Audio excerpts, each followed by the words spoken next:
I start working with a new client. We work together for a couple weeks. They come in and they have an issue that resembles Jane's issue or what caused Jane's stress. I'm then going to say to that client, in addition to our normal adjustments in terms of the workout, food, whatever it is, I'm going to say, hey, I had a client that had a similar situation, and they took an ice bath and they read this particular book. Maybe you might like the book. Do you see how that all kind of works together and how those conversations away from fitness kind of make everything a lot more efficient? It's insane how that works.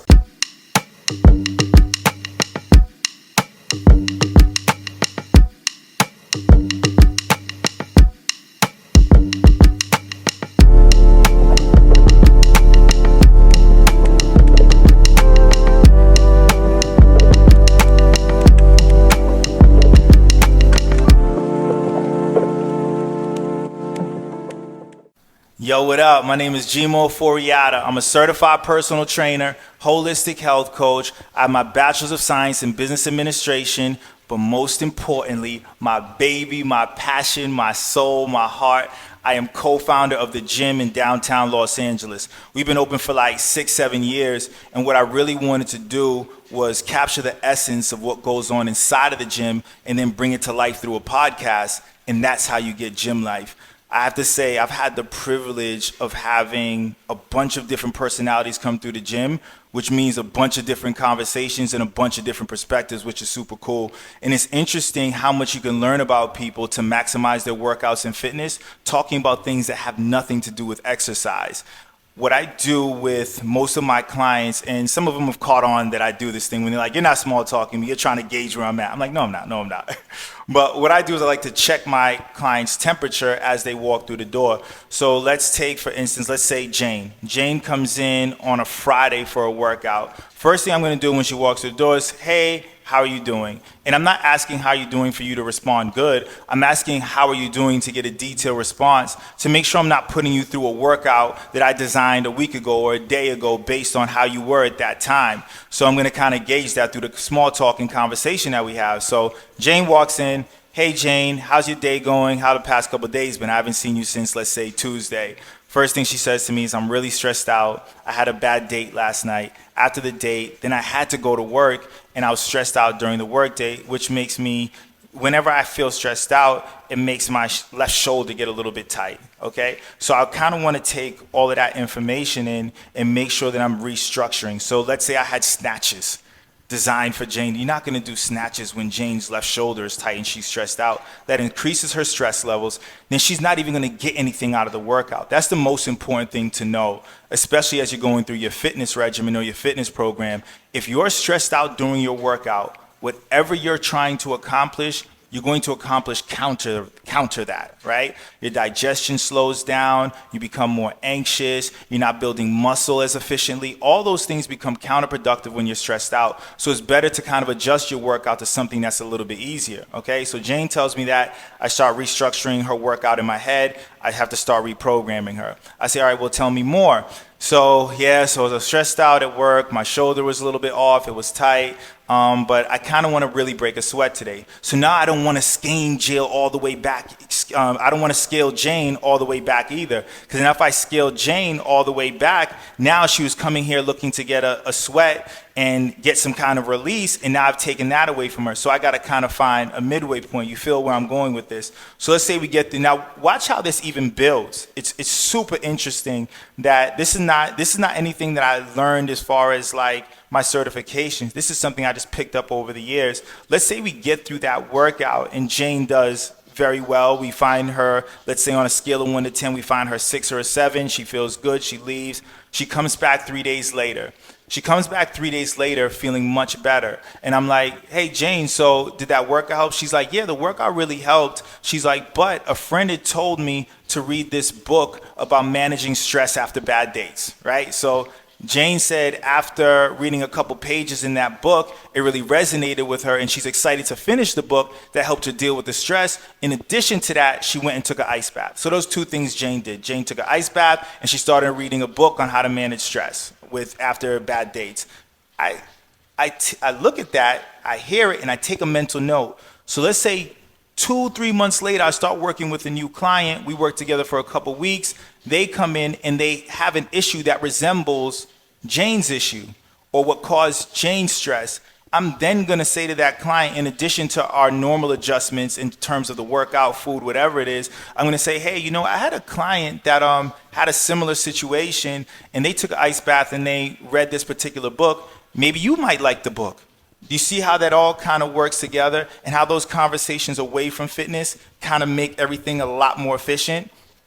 It's insane how that works. And trust me, I've had those situations happen time and time again. So I wanted to make sure I created this space where I have a bunch of different clients, friends of friends, all come here on this show so we can have these conversations and hopefully people can take things from it. Now, if you're here secondary, I shouldn't say secondary.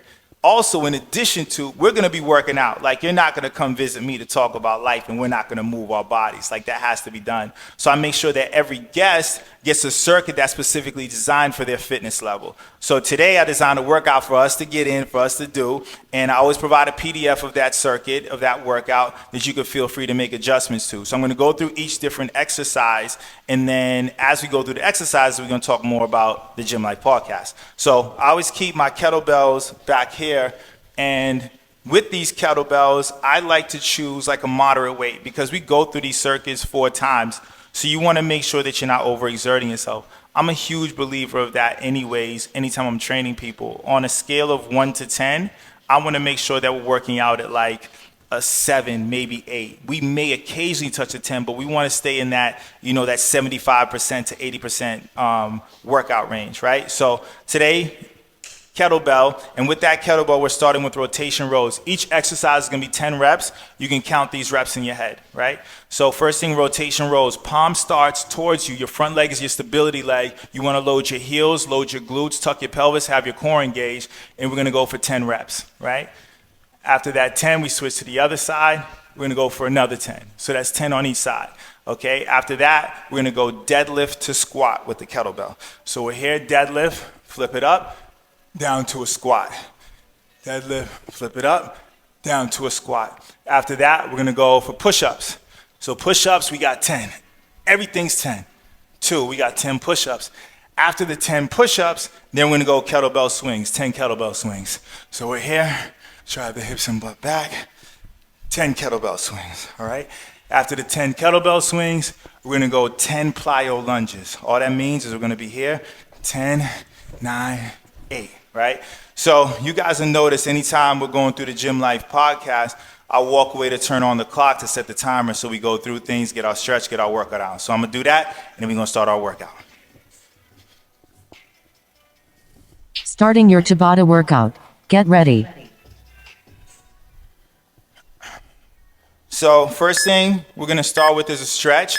Each stretch is going to be 1 minute long as we go into each one. So it'll be adductor to hamstring. So we go side to side, here, and then we reach down. All right? Side, side, reach down. We're going to keep that up for a minute. Also, and I have to get into this part next through the podcast, my co-host, who you'll see a large bulk of us doing the podcast together, is Sophia. Sophia has been working with me for about maybe 4 or 5 years as an instructor and trainer. Insane amount of energy. She always makes sure that she's attentive to clients and she carries the principles of the gym to whoever she's working with, which is a huge part of what we do here, is creating an environment for people to be able to work out. 3. Okay, next we're going to go lunge, oblique twist for the next minute. So we step into a lunge, and then we turn towards the bent leg. Step into the lunge, turn towards the bent leg. As you're turning towards that bent leg, you want to tuck your pelvis and feel that stretch in that back hip each time. Okay? So back to the example as far as checking the temperature and gathering information throughout conversation. I always believe that whatever an organization embodies as a culture is from the top down. And I'm a huge proponent of low stress being the most significant thing you have to achieve before you do anything else. So a lot of times I'll have clients come to me asking questions about all the, and you know what it is when you're searching the internet and you have all this information about fitness and exercise and lift weights, don't lift weights. Okay, next one is air fly rotation. So we go here, air fly, and then we rotate back. That'll be for a minute. So even just today, I'm doing a session, and one of my clients is like, well, I heard for women over 30, you need to lift weights. And then another guy may say to me, well, I heard men need to do more cardio, whatever it is. And my response to her was, you know the reason why there's hundreds of exercise programs and hundreds of different diets and approaches to wellness? And she was like, what? And I'm like, because there's that many different body types. There's that many different responses to those things. So it's not that they're trying to confuse you. It's when something works for someone, then they try to put it out for other people to kind of see if it works for them. So our job is to not hear something that works for somebody else, or it's online and it just sounds cool, and next we got standing quad. So, or hope it sounds cool, or it's the latest fad, and then think, okay, that's the thing for me. Our job is to use our body, use our mind as an experimental lab, go through these programs, and if it doesn't feel like it's working, don't do it. I give people, I'm going to get back to the checking temperature in a second, but I give people a kind of a checklist anytime they see a nutrition program or they see exercise that is supposed to, let's say, increase muscle mass, decrease fat, whatever those things may be. That checklist starts with, who are you getting this information from? You want to make sure at least that it's a professional, right? You want to make sure that they're certified in something. Are they certified in nutrition? Are they certified personal trainer? Are they certified instructor? Anything. The second thing you want to check after, make sure you guys make a note of this, because I think this is really important, is after you check if they're a professional, check what audience they're talking to. That's the second part, right? We're going to go down to a plank. While we're in this plank, you're going to bring your foot forward. You'll see we do this stretch a lot throughout the podcast too. You're going to bring your foot forward and kind of twist, right? Bang. Bring your foot forward, kind of twist up. So first thing you want to check is this person a professional, right? After that, you then want to check and see if after this person is professional, is who are they talking to? Like, are they talking to men who are trying to lose 40 pounds versus men who are trying to put on weight? Are they talking to women over 40 and you're only 23? Are they talking to younger people and you're 42, right? Like, all these things you want to check. What's the audience they're talking to? And then lastly, you want to check and see if they're saying it's a one size fits all. If you're exploring any kind of program, or if you're exploring any kind of wellness approach, that's the thing. Exercise. Now we go to the circuit, right? So anytime you see, now you guys are becoming familiar with this. Anytime we go through the circuit, we start through the warm-up and then we go through it. So, and it's important that you keep your own count. I can't keep the count for you while you're there, okay? So keep your own count. It's 10. It doesn't have to be perfect. Sometimes it may be 9. Sometimes it may be 10. The point of locking in and rocking out with Jyim Life is just to make sure you move your body and that you learn a little something new. Some conversations are also fun too, so I don't think everything is going to be super educational. Sometimes I got dudes come in and then like they're just in a good space. I've been working with them for years. I don't have to check their form as much. We're just going to rock out and maybe talk about the Lakers game. Like, that's it. Or we may talk about, rap, whatever it is. We're just going to move. So just understand that part of it, right? So now getting back to sorting through information. I'll go 10. So as you're sorting through that information, 1, you want to check the source. 2, you want to check the audience they're talking to. 3, you want to check and see if it's a one size fits all. If I'm sitting here telling you that my product or my program is for everybody, and no matter who does it, stop. No, like this is not how shit moves. Just to be honest, like that's sales right there. Because now the sale, they don't care about what happens to you after you get their product. All they care about is that you get their product, and then whatever happens to you after that is on you, right?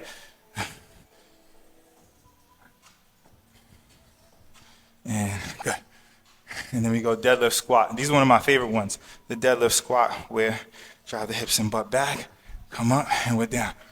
10, 9,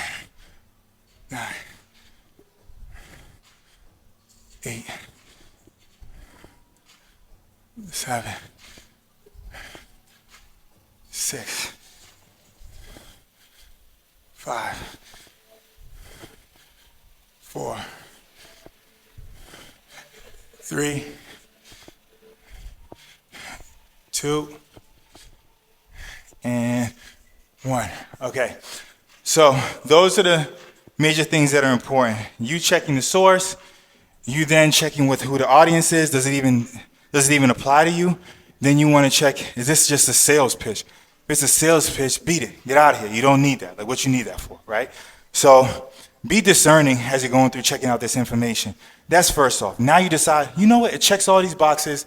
Now I think I want to try this out. I want to rock with it. You still don't go about thinking this is the answer. If you get a program, food, exercise, and let's say day 4 comes, you feel bloated, you feel sluggish, you don't feel like, you got to stop. You have to stop. You got to trust your body to tell you when something's not working. And it may just mean making an adjustment, right? That may be simple. Is that 10 push-ups?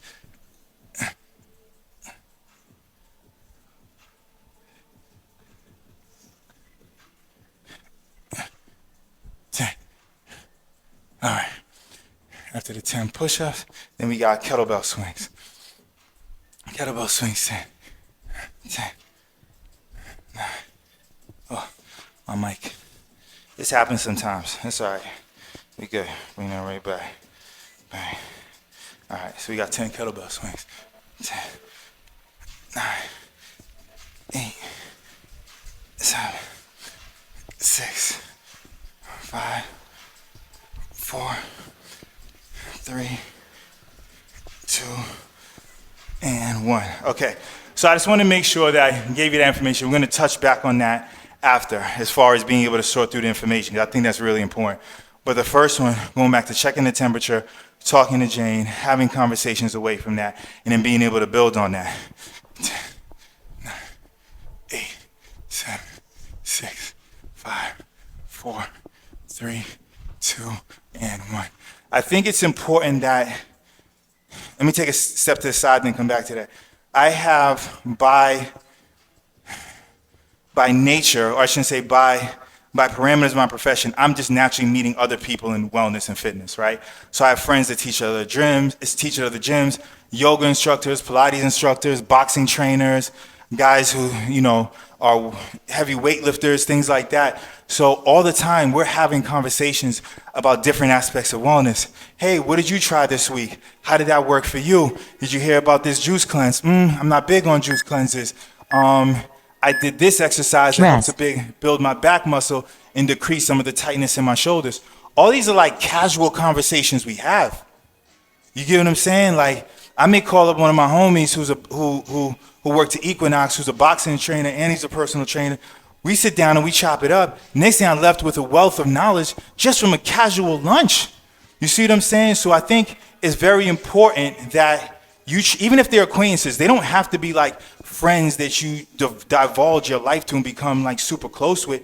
Even if you just get acquaintances, like these are your wellness buddies that you go to work out with. If you have, you got these group texts and you guys are talking about new foods, new places to eat, things like that, like that's what you want to do. It's going to be insanely difficult for you to progress in any wellness program if you're not surrounded with like-minded people, because you're always going to be the outcast, okay? For myself, I have both friends. I have friends that I grew up with that I'm super tight with that didn't necessarily take the fitness and wellness thing seriously. And I still love them. But I have different groups of friends. I have different friends that they take it very seriously. I even have ones that don't take it as seriously, but at least they're reaching out to me for advice and tips, which that helps a lot. So I would say that's a big part of it too. So now I'm going back to the example of Jane. That's going to be the theme, because Jane is essentially what represents the whole Jyim Life podcast, Exercise. right? We back to it. You can't get caught up in the conversation because we got to get the workouts too. Stop trying to distract me, man. So my clients, some of them don't think I notice, right? Like, so my favorite rapper, Nas, right? So if I'm putting you through an exercise I know you could do and you're a little tired, you may save that bullet in that chamber and be like, yo, Jyim, you heard this new Nas record? I'm like, oh, that's fire. And now you're getting more rest. But I know what y'all doing. I catch on, right? So now back to Jane. Jane kind of represents the essence of what these podcasts are about, are different conversations about fitness, about nutrition, about dating, about friendships, about family, about work, about starting your own business, all these things that we've had these conversations about for you just to kind of get your tidbits casually without it being a book or a sales call, just for you to get your tidbits casually, right? So we're going back to our rows. So on our second round now, the reason why I give 5 minutes through each circuit is to give you kind of time to go through each exercise with your kettlebell, right? So here we got 10, 9, 8, 7, 6, 5, 4, 3, 2, and 1. Good. Let me get the other side. A big mistake with rows too is like people engage their traps too much. Always kind of make sure you relax your traps and kind of contract your lats first and keep your core tight and then go. And I don't need any smart asses out there. I don't need any smart asses. Oh, that was in 10 or that was 11. Listen, I said the point of this is for you to move your body and have good conversation. So don't get too caught up in the count, but try to at least make sure it's close. We can't have you out there being too uneven, right? You get 10 deadlift squat. 10, 9, 8, 7, 6, 5, 4, 3. Got 2 more. Good. Last one. And good. So one of my clients, she's a nerd like me. And when I mean a nerd, she's always looking for the new food and what it does. Oh, this food is great. Probiotic. Helps to increase the enzymes in your stomach to break down foods. Oh, this juice is great for a cleanse. So a lot of times shout out Eva, by the way. You always checking out new things to bring. I'm like, shit, I didn't even know about this. So sometimes she'll go to farmer's market and then bring a new product in like, oh, have you heard of this? One time it was like this organic yogurt. So I'll go look it up, check it out. I'm like, wow, I never even heard of that. So what do? Next thing I get it. Next, hey, have you heard about this? Eva brought it in. You see that circle that gets created? It's insane. So now, next thing you know, they told somebody else. Now, the next thing I know, 4 or 5 clients away, I haven't even told it. They come in eating the yogurt and they're like, this really helped with my digestion. I'm like, perfect. You see what I'm saying? That's what all those conversations are about. Now, going back to the stress thing, push-ups. 10, 1, 2, 3, 4, 5, 6, 7, 8, 9, 10. I was talking about company culture and things working from the top down. And something that I'm a huge proponent of is everybody's perspective is different and nobody's right. If you have a conversation with me and you tell me you have the answers, you've lost me. You've lost me. Not only that, I will never come to you like I have the answers. So anytime we've had conversations here at the gym, whether it's through a workout or it's through downtime, we've always made sure to respect each other's spaces. I don't care if you're a Democrat, Republican, you follow this religion, that religion. When you walk into this gym, none of that matters. All that matters is you respect everybody's point of view and understand that your story is not their story and their story is not your story.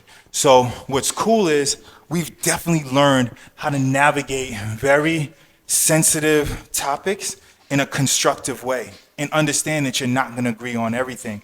So that's what I believe in as a core value. So I like for that to be reflected through all the conversations. So I think we do a good job of having those conversations throughout the podcast. So I'm going to go to kettlebell swings. Got 10, 9, 8, 7, 6. You guys got me caught up on a point. 5, 4, 3, 2, and 1. Good. Then we got 10. 10, 9, 8, 7, 6, 5, 4, 3, 2, and 1. Good. So, big part of that is men, women have come through this gym, gay, straight, Republican, Democrat, Asian, Black, African, Hispanic, whatever you think of, we've had come through here. And whether it's inside the gym after a class or the coffee shop across the street, or some people become friends in here, anytime we've had this dialogue, it's always about, you know what, I don't see it that way, and I may not agree with it, but I respect your opinion. This is how I feel, right? Now, what happens through that is you hope through that discourse, and what I would question anybody is when you engage in a conversation, what is your goal?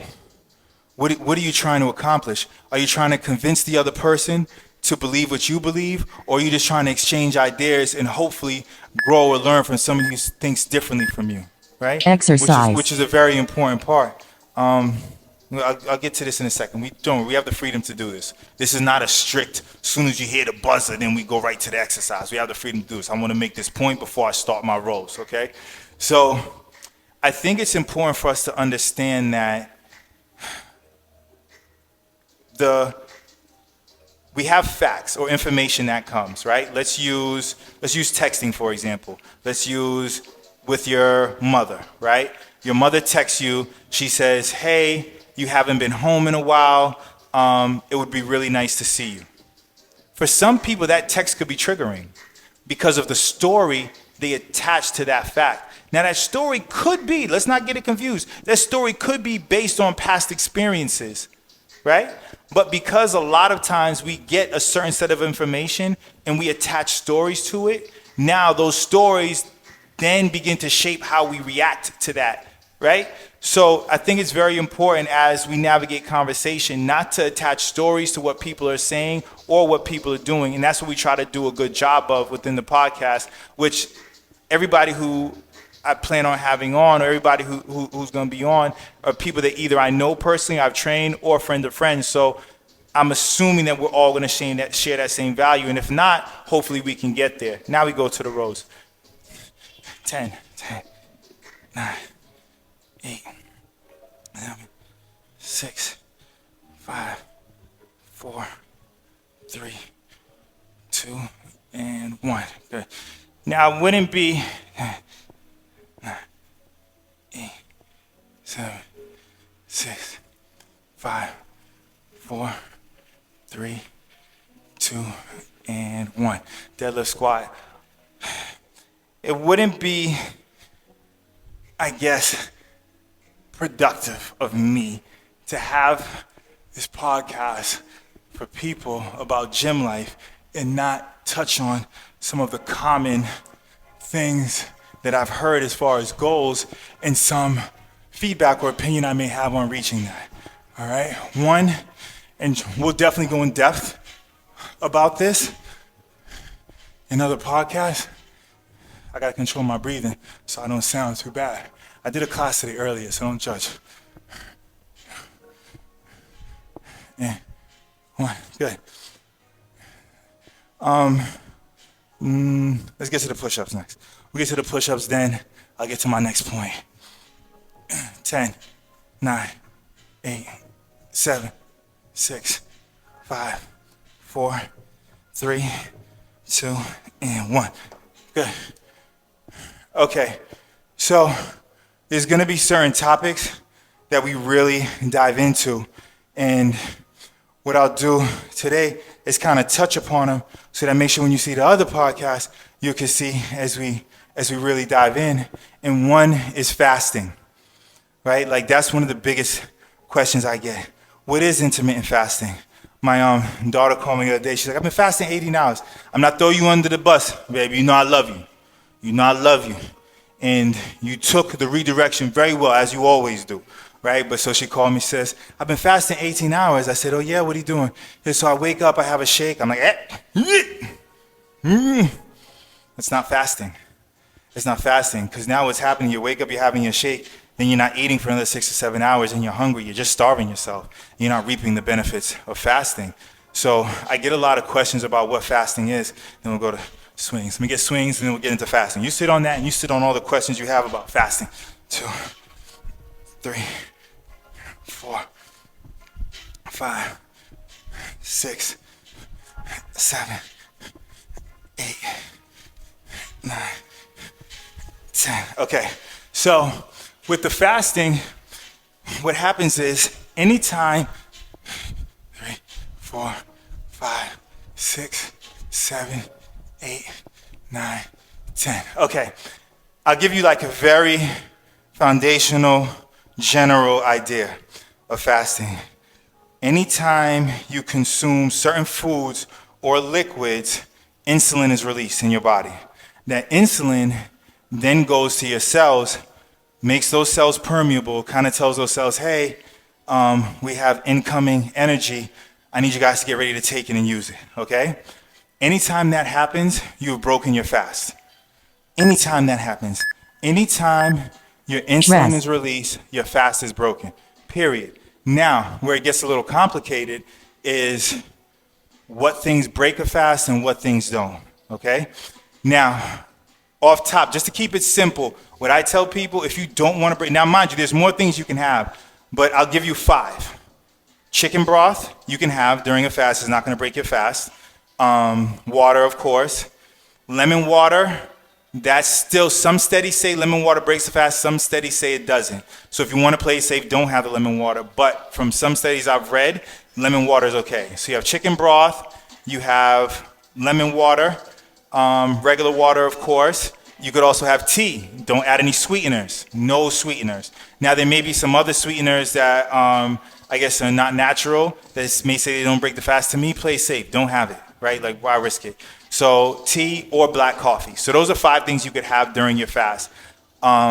Chicken broth, water, lemon lime water, tea or black coffee, nothing added into either of those. Now, the purpose of that fast is to set your body into a set of physiological responses that are just going to help you to be more healthy, okay? We don't want to get into the details of that, but it's helping you to be more healthy. Sometimes increase metabolism, break down unwanted fat cells, whatever it is, right? If you start to, now the next question would be like, how long do I fast? We'll get to that timer in a second, okay?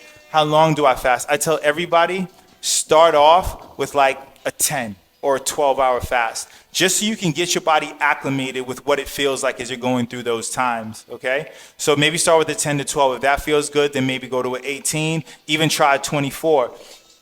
The biggest reason why I think fasts are important for me, myself, is that I always think it's important to eat more whole foods instead of processed foods. Living in America, sometimes you're going to be places where all they have is processed foods. Think about that for a second.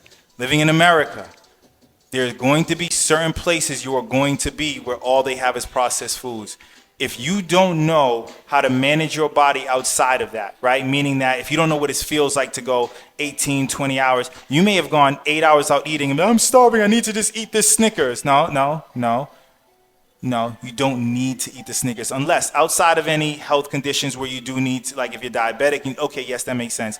But if you're perfectly healthy, then it's okay to not have that processed food and wait till you can get to a Whole Foods. That's why I think fasting is important, just to build up that tolerance and build up that discipline to be able to not have that, right?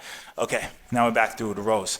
1, 2, 3, 4, 5, 6, 7, 8, 9, 10.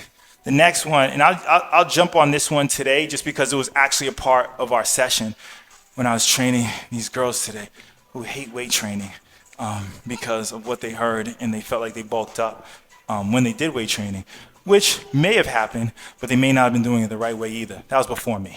So, and my good deadlift squat. Now,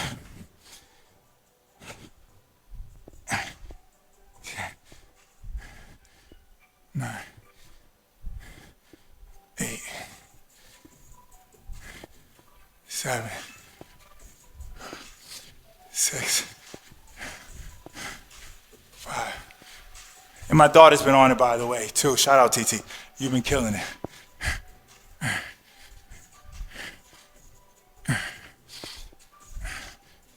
Good.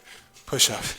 So now when we're talking about weight training and the necessity of it, you always ask yourself, before anything, what do you want to accomplish? Do you want to just get stronger? Do you want to get leaner? Do you want to bulk up? Do you want to lose weight? Do you want to put on, like whatever it is, right? Ask yourself what that is, and then kind of dive into how you're going to take this information as far as weight training, right? I'm talking specifically about weight training now. Then we'll get into other shit. Push-ups, 10. 1, 2, 3, 4, 8, 9, 10. Yeah. So I'm going to talk to women specifically now. The idea of bulking up during weight training, okay? Now, I'm going to oversimplify this now. There's definitely more layers to it, but you putting on weight and quote-unquote bulking up is usually a result of what you're eating or how many calories you're having, okay? So if you're already at a caloric surplus and you're lifting weights, you're gonna bulk up. Now it's completely up to you how you take that information. It doesn't mean to lift weights and starve yourself. All this means is, as you're entertaining the thought of weightlifting, just make sure you take food into consideration as well. They both have to go hand in hand. Okay, now we go to swings.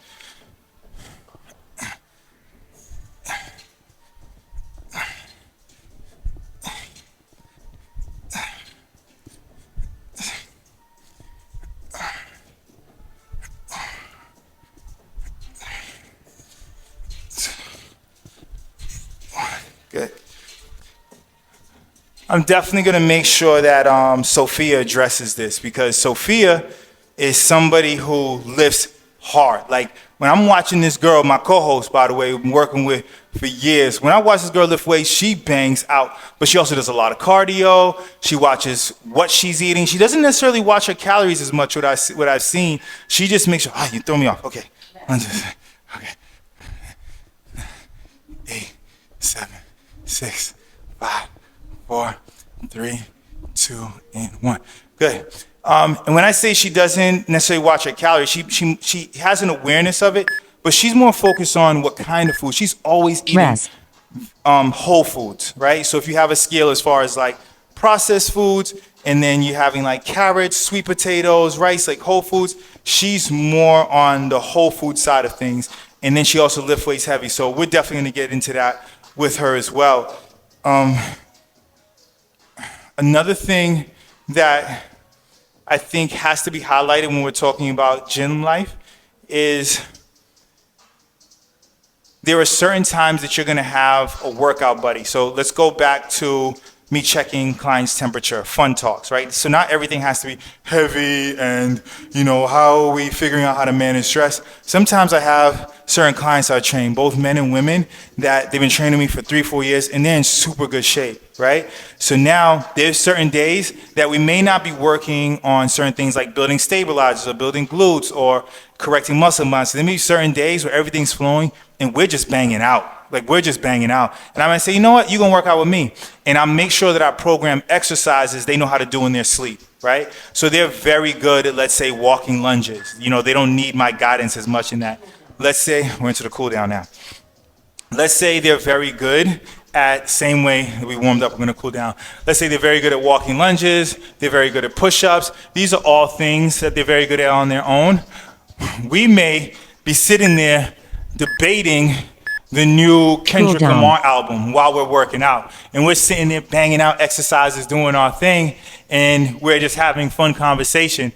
That in itself takes the whole heaviness sometimes off of exercise. Like if you're getting ready to go work out and you're like, I gotta make myself work out.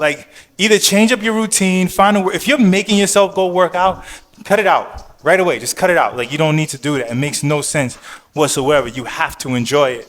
So that's another element to it, where sometimes I have people on here and we're just talking shit. We're going to go back and forth about different beliefs or whatever that we have, right? So we'll go lunge and then oblique twist. It's always important anytime you're doing a lunge or you're trying to stretch that back hip is that you tuck your pelvis, right? You want to tuck right here. So it's like squeezing the lower part of your butt and you feel that stretching your hip as you turn. That's important, all right? So that's another element of that is fun conversations.